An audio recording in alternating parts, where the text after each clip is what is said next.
அன்பானவர்களே, இன்றைய நற்செய்தியில் நாம் வாசிக்க கேட்டோம், கவலைப்பட வேண்டாம் என்பதை பற்றி. நாம் பல முறை வாசிக்க கேட்டு தியானித்திருக்கிற இறை வார்த்தை இது. கவலைப்பட வேண்டாம், எதை பற்றியும் கவலைப்பட வேண்டாம் என்பது ஆண்டவர் நம்மோடு கூறுகின்ற அல்லது நம்மோடு நினைவுபடுத்துகின்ற ஒரு வார்த்தை இது. நீ கவலைப்படுவதால் உன்னால் ஒன்றுமே செய்ய முடியாதே, நீ வீணாக கவலைப்பட்டு ஏன் உன்னை அழித்துக் கொள்கிறாய்? கவலையினால் வரக்கூடியது அழிவுதான்.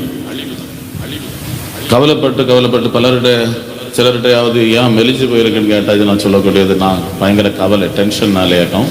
இப்படியான நிறைய பேருக்கு வார்த்தைகள் இதே மாதிரி தான் இருக்கும். நிறைய கவலை, எதுக்கு எடுத்தாலுமே கவலைப்பட்டு கொண்டே இருக்கிறோம். இன்னைக்கு வாழ்கிற பெரும்பாலான ஆட்களுடைய வாழ்க்கையில் கவலை தான் அதிகமாக மிகுந்து காணப்படுகிறது.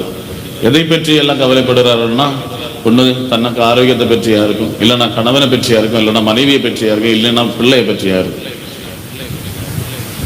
இனி கவலை நம்ம வீட்டில் உள்ளவங்களை பற்றி கவலைப்படலைன்னா பக்கத்தில் உள்ளவங்களை, பக்கத்து ஊரில் உள்ளவங்களை பற்றி எல்லாம் கவலைப்படுறோம். இப்படி கவலைப்படுறதுக்குன்னே கொஞ்சம் பேர் வாழ்ந்துட்டு இருக்காங்க. கவலை மட்டும்தான், எதுக்கு எடுத்தாலும் கவலை. சின்ன சின்ன காரியங்களிலேயே கவலைப்பட்டு தங்களை ஒடுக்கிக் கொள்கிற அல்லது அழித்துக் கொள்கிற ஒரு மனநிலை நமது வாழ்க்கையில் அதிகரித்துக் கொண்டிருக்கிறது. இன்னைக்கு மருத்துவமனையில் போனால் ப்ரெஷருக்கு தான் அதிகமான ஆட்கள் மருந்து எடுத்துட்டு இருக்கிறாங்க. ப்ரெஷர், ஏன்னா கவலையினால் வரக்கூடிய டென்ஷன் நமக்கு ப்ரெஷர் அதிகமாக்கிட்டே இருக்கு, உடல் நலத்தை அழித்துக் கொண்டே இருக்கிறது, நமது உயிரை எடுத்துக்கொண்டே இருக்கிறது. ஆகையால் அது முதல்ல நம்ம இந்த வசனத்தினுடைய அல்லது பொருள் அறிய வேண்டாம், அந்த வசனத்தை நம்ம ஏற்றுக்கொண்டால் போதும். கடவுள் சொன்ன வார்த்தை இது, வேற யாரும் இல்லை, உலகத்தில் உள்ள வேற யாரும் அல்ல, அல்லது நம்பிக்கை தகாதவங்க யாருமே இல்லை. நம்ப தகுந்த ஒரே ஒரு ஆள் உள்ள ஒரு கடவுள்.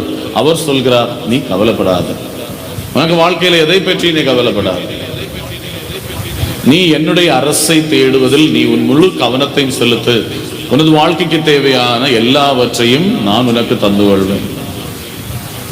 அப்ப இதுல இந்த வசனத்திலிருந்தே நமக்கு அதனுடைய நம்ம ஏன் கவலை கொள்கிறோம் என்பதனுடைய பொருள் புரிந்து கொள்ள முடியும். அவருடைய அரசை தேடாம இருக்கிறதுனாலதான் நம்ம அதிகமா கவலைப்பட்டு.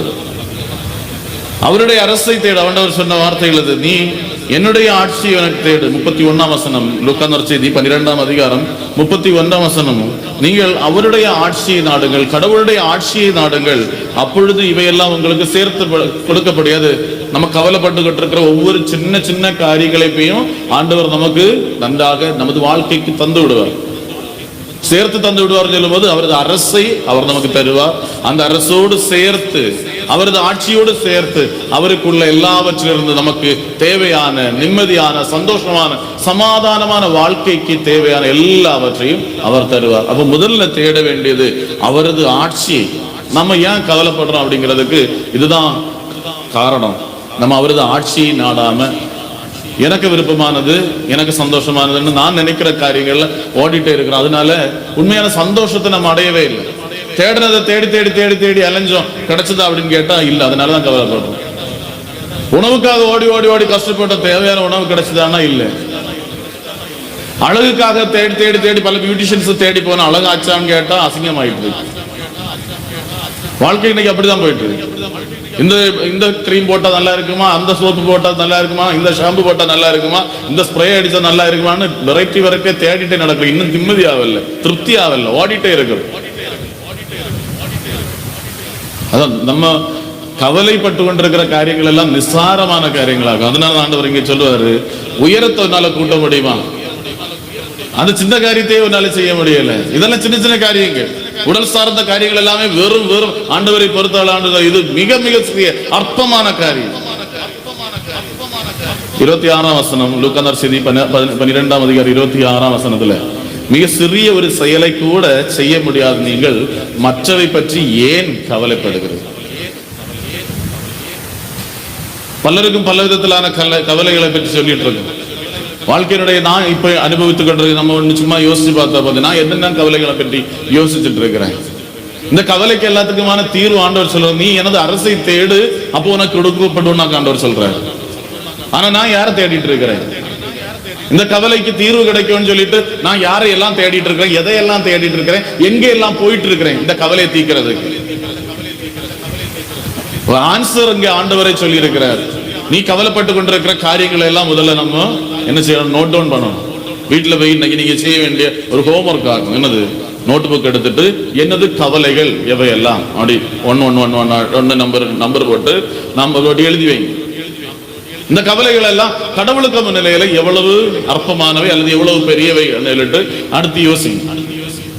ஆண்டவர் சொல்ற இந்த சின்ன காரியமாக எனக்கு நீ என்னுடைய அரசை தேடு, அதோடு சேர்த்து உனக்கு இதெல்லாத்தையும் நான் கொடுக்கிறேன்னு ஆண்டவர் சொல்றாங்க. அப்போ அதுக்கு கீழே சொல்யூஷன் என்ன அப்படின்னு கேட்டா அதுல எழுதி வைக்கணும். இதனுடைய தீர்வு, இந்த ப்ராப்ளம் எப்படி சால்வ் ஆகும் அப்படின்னு கேட்டா கடவுளை நான் தேட வேண்டும். எப்படி எல்லாம் தேடணும், கடவுளை எப்படி தேடணும், அதான் ஆண்டவர் கரெக்டா சொன்னார். 22:32 வாசி. உன்னுடைய முழு உள்ளத்தோடு, முழு வலிமையோடு, முழு ஆற்றலோடு, முழு இதயத்தோடு, உன்னுடைய எல்லாம் முழுமையா கொடுத்து ஆண்டவரை தேடணும். சோ நம்ம கவலைப்படுறோம் அப்படின்னா அதுக்கு காரணம் கடவுளை தேடாம இருக்கிறது தான்.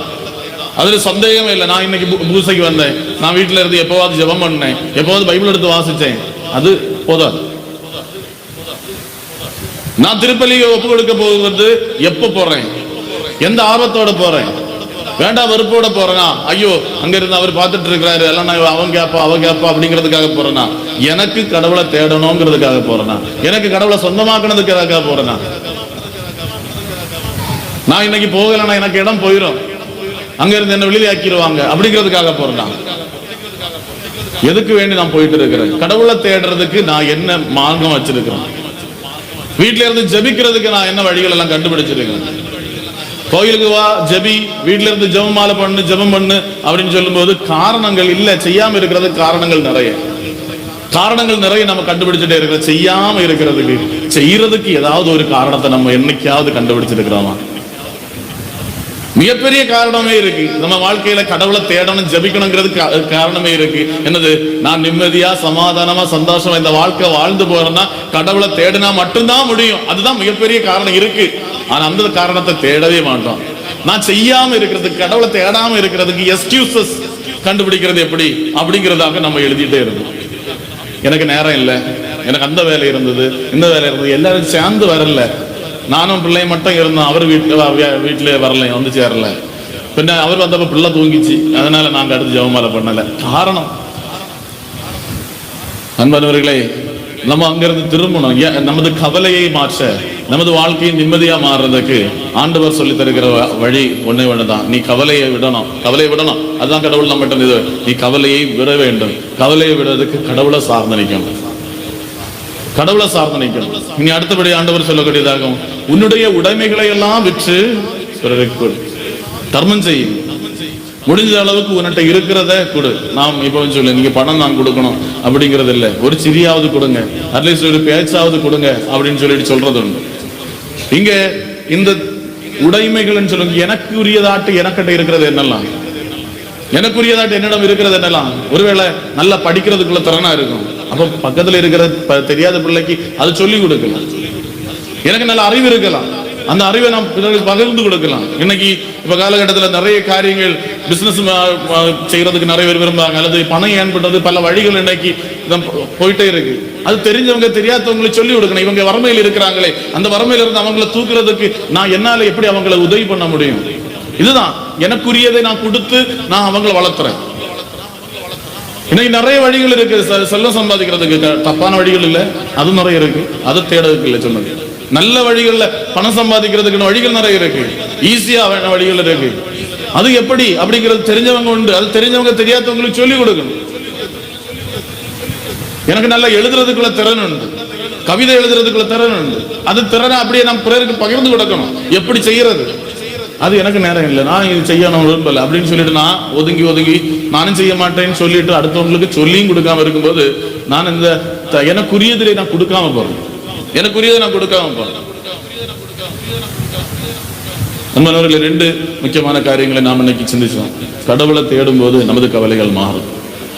கடவுளை தான் தேடணும், அப்பதான் கவலை இல்லாம வாழ முடியும். ஆனா நமக்கு கடவுளை தேடுறதுக்கான காரணத்தை விட்டுட்டு கடவுளை தேடாம இருக்கிறதுக்கு காரணங்களை தேடுறவங்களா இருக்கிறோம். அதுல இருந்து மாறி கடவுளை தேடுறதுக்கான காரணங்களை கண்டுபிடிச்சு கடவுளை தேடுறதுக்கு நம்ம முயற்சி பண்ணுவோம். 2வது, நம்முடைய திறமைகள் நமக்குரியது, அவற்றை பிறருக்கு கொடுத்து அவர்களையும் வளர்த்துறவங்களா நம்ம இருப்போம். இறைவன் நம்மை ஆசீர்வதிப்பாராங்க.